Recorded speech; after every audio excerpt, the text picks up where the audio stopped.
Hello, this is Purge. I'm bringing you guys a Dota 2 patch update video from my hotel room in Bangkok, Thailand. I'm here for the GESC tournament. If you guys want to tune into that and you want to see me, I'm only paneling, I believe. You can go to twitch.tv/GES Championship, all one word. G is in Gary, E is in Echo, S is in Sierra. I don't know. I can't remember all of the airplane, the aviation ones, and then championship afterwards. Or you can just go to my Twitch channel. I'm gonna be auto hosting it, so whenever it's online, you can watch it. So you'll see me between games, not during the game, since I'm on the panel. If you want to watch it. So I am already spoiled on this patch. What was happening was we finished our games yesterday. We had no tiebreakers, so we went up to the green room and we all went to play Dota. And while playing Dota, we had played one Dota game and we were queuing for another. And all of a sudden it said, "Hey, there's a new patch." So we go to play a new patch, and then we're like 10 minutes in, and somebody's like, "Where the hell are the bounty runes? I can't find the bounty. The bounty runes are semi missing. They only spawn every 5 minutes now." So basically, we're in the middle of playing games, so naturally I'm going to get spoiled on stuff. Sorry about that. But let's go over the patch a little bit. One thing to point out was that we're in the middle of a Dota 2 minor right now. So in some ways, the integrity of the tournament has been hurt slightly because the pro players who have already had a group stage are now forced to play a slightly different meta than they did before, which is frustrating, and I understand that because the game does get changed in semi-significant ways. So now it's kind of like a battle of who can stay consistent with what they are good at and also adapt slightly to the meta. So there might be some heroes that just aren't really very good right now because of the fact that bounty runes aren't as common anymore. So there's a lot of problems with that, with the patching. With that said, this is the last minor, and it is only a minor. Minor meaning that it is a $300,000 tournament. The teams that are here are not as good. The only team that is in top 8 in DPC right now is Team Secret. I think EG is like 9th and Fnatic is around, it's like 10th or 11th, I believe. So there's a lot of teams that are on the edge that want to win this tournament. So it's still pretty impactful, especially because if like EG, for example, if they get first place in this minor and then get second place in one of the majors coming up, then they should be able to qualify for TI. If they get second here and then get second at a major, they probably won't qualify. So it's kind of unfortunate. In the same vein though, my argument is that it sucks that it upsets the minor, but the major is more important. And if this patch comes out now rather than waits 2 days to come out, then that means it's less time that teams are playing for the major have to prepare for it. So I would argue it sucks, but it's something that you have to deal with. And the other argument I would say is that I'm starting to feel a little overwhelmed on the patches a little bit, and that the meta is changing a little bit too fast, and there isn't quite enough time to figure things out. So it's kind of causing a little bit of frustration from pro players from what I've seen. And my response to that is, what's most important right now, in my opinion, in Dota 2 is having a stabilized and growing player base, because we don't need to, obviously. It's not like the world is going to end if Dota 2 stops existing. But for the ecosystem of Dota 2 esports, it is very important that the player base continues to exist, because if it doesn't, then compendiums aren't going to be sold, people aren't going to be watching tournaments, and ultimately what makes us a living, which is you guys watching our stuff, is just not going to be there. So I would argue that as long as the game grows a little bit, that I'm okay with a little bit of rough waves, or rough, what was I going to say, stormy seas or something. As long as the seas are a little stormy and uneven because the game is being patched often, but it helps people be interested to stick around and play Dota very often, I think that's ultimately a good thing. I'm not sure if we're on a perfect path right now. Maybe there's some fixes, but that's my current feeling about all the patches right now, just because things have been changed a lot. So bounty runes now spawn every 5 minutes, and they now grant gold to everybody on the team. It also fully fills a bottle from empty to full, and the heal rate is also increased for bottle. As a result of you not being able to grab bounty runes every 2 minutes now. They heal 20% more health and mana, which is pretty high, and the bottle cost should be the same. So basically all bounty runes give gold to everybody now. When we played with it, it was pretty nice, because it would be like, oh shit, bounty runes are coming, and everybody would focus on it, because you're getting quite a bit of gold. When you pick those up. It felt like 80 to 100 gold per player. So hypothetically, if you get all 4 bounty runes, it's a lot of gold. It's like killing towers, essentially. A lot of gold. So you can give your team, everybody gets 400. It's like 2 courier kills or something. So bounty runes are a really big deal, that if you make a mistake before bounty runes and everybody's dead and the enemy has more map control in that moment, that you're going to lose out pretty big. So it's kind of interesting. It does hurt roaming a little bit for sure, because if you're a little bit map independent, then you aren't going to have those gold bonuses, and laning is even more important to control now, because you want to at least have bounty runes to be like, I'm losing my lane, hey, at least I can go get 2 bounty runes right now and make 180 gold. It's more like you need to make sure that you're winning in your lanes, otherwise it's harder to catch up if you can't get near the creep wave. So that's the implications of the bounty rune thing for right now. This stuff is harder to analyze because I'd have to do more math, and I haven't done that, but melee creep's base gold bounty reduced by 2, so every melee creep gives 2 less gold, every range creep gives 1 less gold, and the rage creep gold bounty increase per upgrade changed from 1 to 3. With these changes, the total gold difference on the map at 40 minutes is 2,052 less gold. So if you farm every single creep perfectly 2 days ago, and now there's 2,052 less gold. I don't know if this means for both teams or just one. I'm guessing it's just for one team. If you're wondering about how long the per upgrade changes, it's pretty long. I think for range creeps, it's multiple minutes. It's like 6 to 15 minutes. I'm not sure exactly how specific it is, but I do know it's a long time. That's like, sometimes you'll notice that when you use a nuke, it'll kill the range creep in the mid lane. At some point it doesn't. You'll have to hit it first. That's when one of those upgrades ticks over. But now they give more gold per time. So that means in the late game, I imagine range creeps are going to give a lot more gold than they do in the early game. But with that said, there is overall much less gold being generated, especially from melee creeps. Those give less.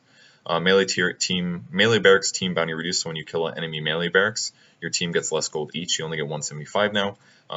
Ground courier bounty has been reduced by 50. I think this is more than valid, just because ground couriers are, I wouldn't say they're easy to kill, but they're not that difficult to kill, I guess. So being able to kill a courier is, ground courier is not that hard. Flying couriers are hard, so them being the same gold seems a little bit silly to me. I maybe would have just changed it so to kill flying couriers be worth more gold, perhaps. But with that said, I guess flying couriers are also possible and easy to kill at times too. So it's probably, I think changing the ground courier one is probably fine. I think this is not that weird. You could argue this is a very slight nerf to heroes like Bounty Hunter, and maybe other invis heroes like Treant Protector, perhaps. Probably still worth sniping couriers, but certainly a lot less. 125 to 175 is a pretty big reduction. This one's pretty cool. Tower denies now remove all gold instead of just half. Previously it gave 50 to 80 per player for tier 1 to tier 4 denies. So denying a tower is actually huge right now. It is twice as good because currently I think it's, at least the numbers used to be double. So I think it's probably, you get a tower kill, it's like 100 gold per player. The last hit is probably still worth like 250, so tower last hits are still really massive actually. But just don't get denied. Getting denied is a really big deal. Agility heroes have been buffed across the board. Their base strength has been increased by 1. Apparently agility heroes are too bad at the start of the game. So what they did was they ultra buffed strength heroes and slightly buffed agility heroes, and int heroes got really wrecked in the previous patch. And then to make up for that, they rapidly afterwards they buffed intelligence heroes to have more base intelligence, so they had more mana. And then they changed it so that int heroes just have more mana across the board as well. So int heroes are probably a little too strong right now.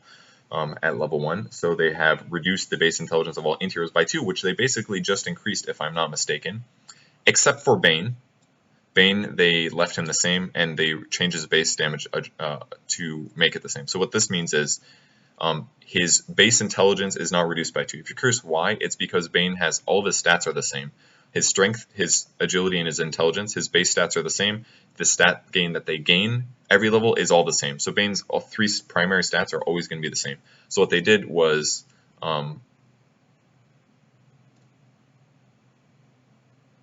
so Bane is basically the same as he was. He technically did not get nerfed here. And every other hero, especially int heroes, well, int heroes all got their int reduced by 2. That means that not only do they have less mana pool and less spell amp and all that other stuff, they also deal less damage. So to make up for that, all heroes had their base damage that are int had their base damage increased by 2 is what just happened. So all int heroes have their base damage increased by 2, but their int has been reduced by 2. Therefore, they do the same damage as before. They just have less mana pool, less spell amp, stuff like that. Less mana regen. So slight nerf to int heroes in laning stage. Agility heroes have been buffed by their HP going up by 18. So I am kind of curious about this, but apparently agility heroes are just too crappy right now. I would argue that a lot of this is something like a lot of agility heroes can't just sustain these like dual lanes. They're a lot of agility heroes that are, especially carries, are just not very strong in the laning stage. Maybe I'm just thinking of examples like PA and Spectre and stuff like that, but having 18 more HP is certainly nice and will make their life a little bit easier. In fact, this is pretty nice because agility heroes usually have really high base armor. So if all those heroes have 18 more HP, that means that they're going to be able to fight a lot better. A lot of strength heroes have very shitty armor right now because their HP got buffed so much that they had to reduce the armor of almost all strength heroes. So almost all strength heroes have more HP, but their armor got reduced. So now agility heroes, if they have the same amount of regen as a strength hero, the strength heroes have more raw HP, but those agility heroes are going to be able to get more benefit out of their regen items. So something like a double tango and a stout shield on an agility hero who has naturally high armor is going to go really far when they're trading against a strength hero. So something to keep in mind. Neutral camp stack bounty increased by 5%. This is pretty awesome. When this started, I believe it was at 15%. Now we're all the way up to 25%. So the first thing I thought when I saw this was Shadow Demon. I was thinking like, I need to practice triple stacking neutrals as Shadow Demon, because if you practice this and you triple stack neutrals, somebody is going to kill these, very likely on your team. And now, by doing so, you have guaranteed 75% of a camp spawn when this gets killed, which is pretty sick if you think about it. Obviously, it's 75% technically is a rough estimate, but really it's 25% of a large camp and 2 medium camps, for example. Or if you're on dire side, that could be you stacking ancients, a large camp, and a medium camp, and you're getting 25% of that, which is really good. 25% of an ancient camp is probably like 50 gold or something like that. A large camp is probably 25 gold, and a medium camp is probably like 18 gold or something like that. So we're talking like, if you spend the time and see the timer and be like, oh shoot, I can triple stack right now, it's only going to take me 10 seconds or 15 seconds, boom, you've increased your gold by 80, and your carry is going to come by later and get a lot more gold when he ends up clearing that those 3 camps, for example. So really recommend stacking camps right now. As a support, I have not been doing this. This has not been on my radar for like a year. In fact, I would argue that Valve kind of broke me a little bit. I was semi-okay about stacking camps as a support in the past, but in the last year I have barely done it because they changed the neutrals to only spawn every 2 minutes, and then they changed it back. So in that like patch where they could only spawn every 2 minutes, I totally forgot to continue doing them, to continue stacking, because I was okay about it before, but then it got out of my habit, and now it's completely out of my habit. So stacking camps is very beneficial right now. The other benefit is if you're a support, for example, and you stack a camp before you pull it, if you don't get the last hit on those creeps, but your neutral creeps do, or your lane creeps do, you still get the gold bonus. It's pretty cool. So it's like I either get the last hit and I get 100%, or I mess it up and my creeps get the last hit and they get 25%, which is still really good. That's better than nothing, right? So that's pretty cool. Stack your camps, guys. Whether or not you are a support or a carry, it's going to increase your farming speed, but certainly helps if a support does it, because then no matter what happens, everybody gets more gold. If you stack your own camp, you don't get 25% bonus, but when you clear the camp, you'll be more efficient, obviously. Okay, Ancient HP Regen increased from 8 to 12. Does this mean Ancient creeps? Or does it, I assume this doesn't mean Roche. I didn't realize, oh, you're Ancient. Duh! So this means like your throne, basically. Your throne HP Regen is now up to 12, so if your throne takes damage and you survive, it's more likely to get back up to full faster. This is a big increase, 50% better. So very nice buff to Ancient HP. I like this. It'll help keep games that are more split pushy. It'll help keep them winnable. It means that you're going to be, there's a lower chance of you being split pushed to death and losing that way than there was before, which I think is a nice change. I think this is great. I'm just going to double check that we are recording. We're good. Cool. All right.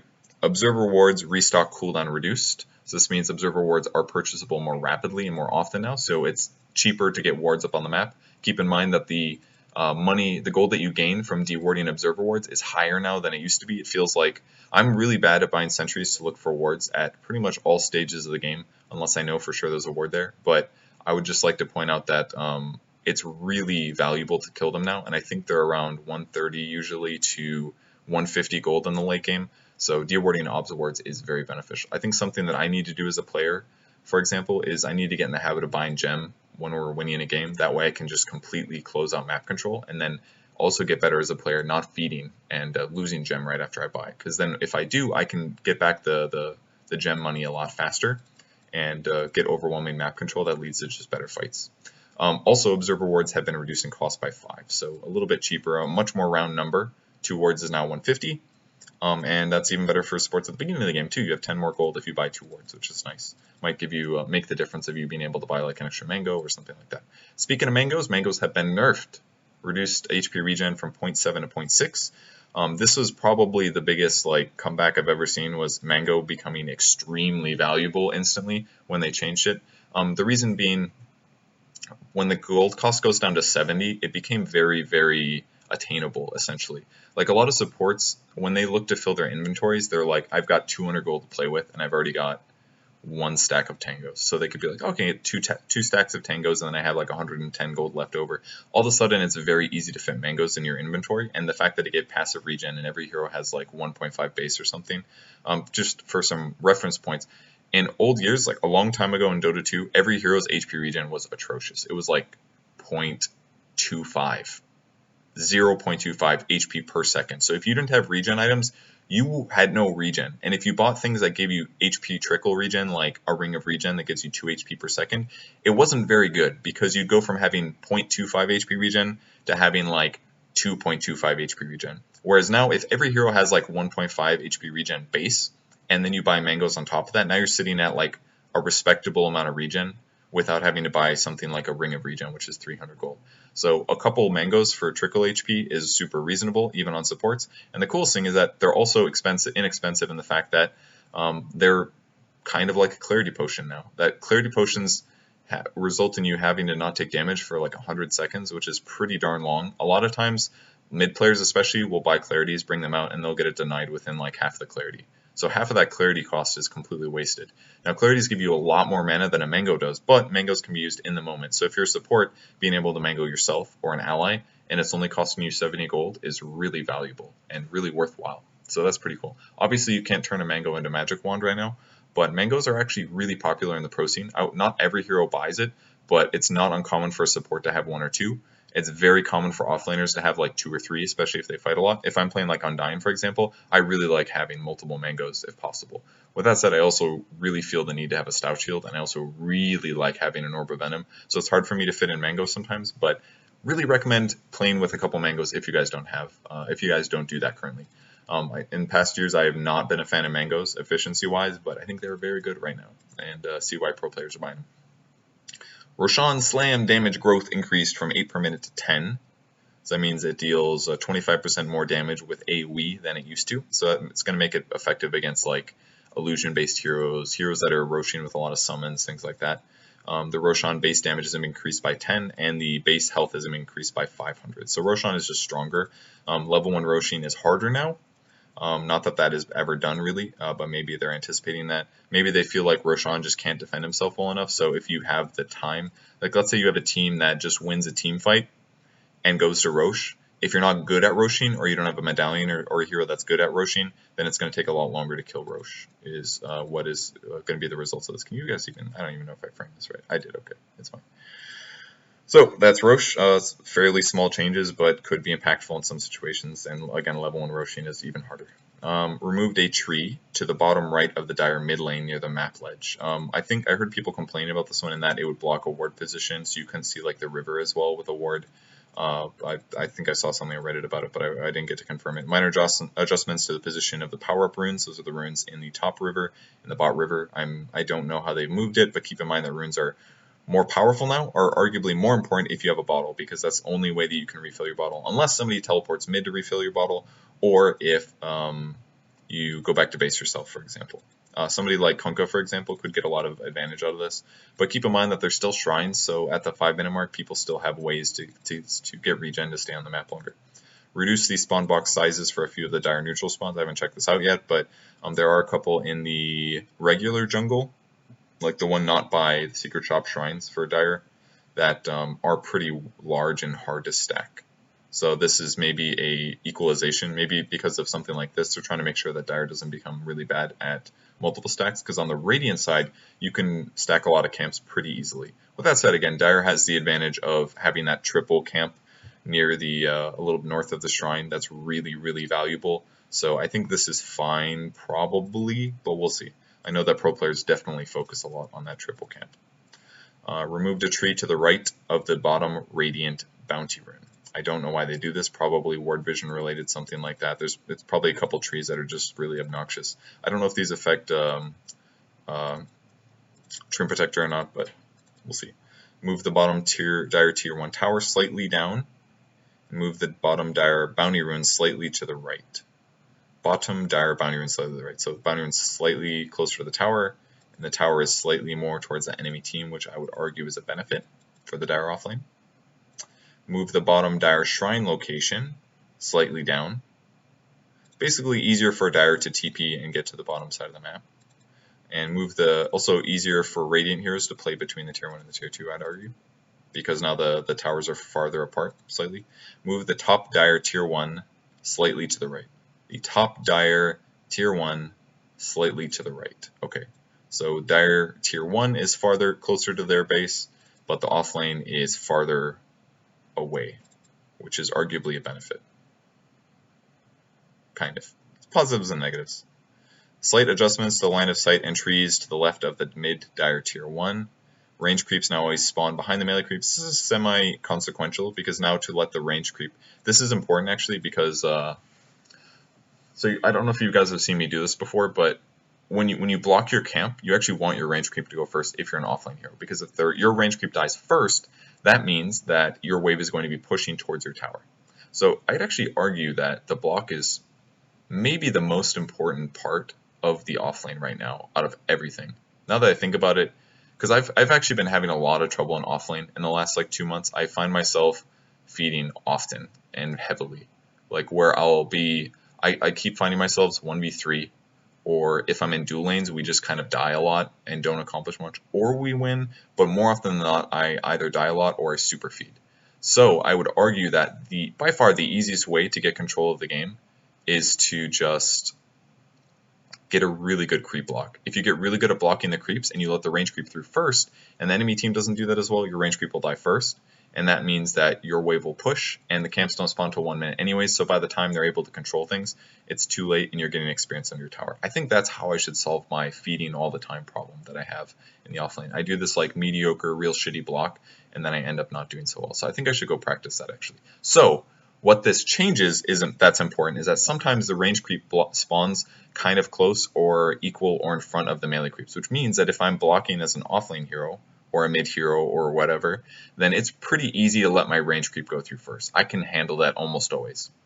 Now in the past as a support, the way you deal with this is normally you have a lane ward or you're standing in the lane, you look at the offlane hero and you're like, oh look, his range creep is coming first. I don't want that to happen, so I'm going to aggro it. So you'll stand in the lane, you'll aggro the range creep and let it attack you like 5 times until the melee creeps pass their range creep, and then you continue running to let the creeps meet, and then you have a normal wave. So as a support, that's the counter to the offlane doing this. But the problem is that with the recent patch where they prevented you from aggroing the lane creeps because offlaners would skip the tower, grab the wave, and pull it all the way to the tower. By that being skipped, by that being removed, now you can't do that as a support. If you stand in the lane as a support and the offlaner is like blocking and you actually can't aggro the creeps keep going. So arguably as supports, you can actually stand in front of the enemy tier 1 tower and start right-clicking the offlane hero right there because his creeps will not aggro to you, period. It's impossible, actually. So something supports can certainly do for the first wave, which is kind of interesting. But now because range creeps are behind the melee creeps, it is now harder to let the range creep through, which needed to happen, I'd argue, I'm guessing this is what this is for, because if your range creep spawned equal or in front of the melee creep, it's too easy to let the range creep through and therefore get the creep equilibrium. So now it's basically harder to do that, but if you practice it like I'm definitely going to practice, then it's easier to get creep equilibrium. So if you aren't a Tusk or a Clockwork or an Earthshaker, it is harder to get the creep equilibrium in the right place, but I am certainly going to practice that because it's literally something very simple that you can do to control the lane as an offlane hero that's going to give you a much better chance of winning your laning stage. So I'm definitely going to go practice the crap out of blocking in the offlane. Something I never do because I don't play mid very often, but damn, if you can get good at that in the offlane without having one of those blocking type skills, it'll be really good. Captain's mode, round time increased from 30 to 35, so teams have slightly more time to make decisions. And the Captain's mode second ban phase order changed from second pick bans first pick bans next, second pick, and then first to first, second, so they flipped it. That means I don't know the implications very well because I don't play captain's mode very often, but I'm sure for pro teams they did this for a reason. I think somebody tweeted something like second pick or something had a disadvantage or something, they were more countered, or I can't remember. I'd have to look at the screen, but it'll affect the pro scene a little bit and make first and second picking slightly different in terms of valuation. So that's the patch. Again, not first impressions, sorry about that. I did play a bunch of games last night. The bounty rune thing seemed fun, and I'm sure we'll see it in some of the games today in GSC. In fact, the games are starting right now that I'm recording this. So I'm going to go start this upload, and I will see you guys on the Twitch stream. Thanks for watching. Bye.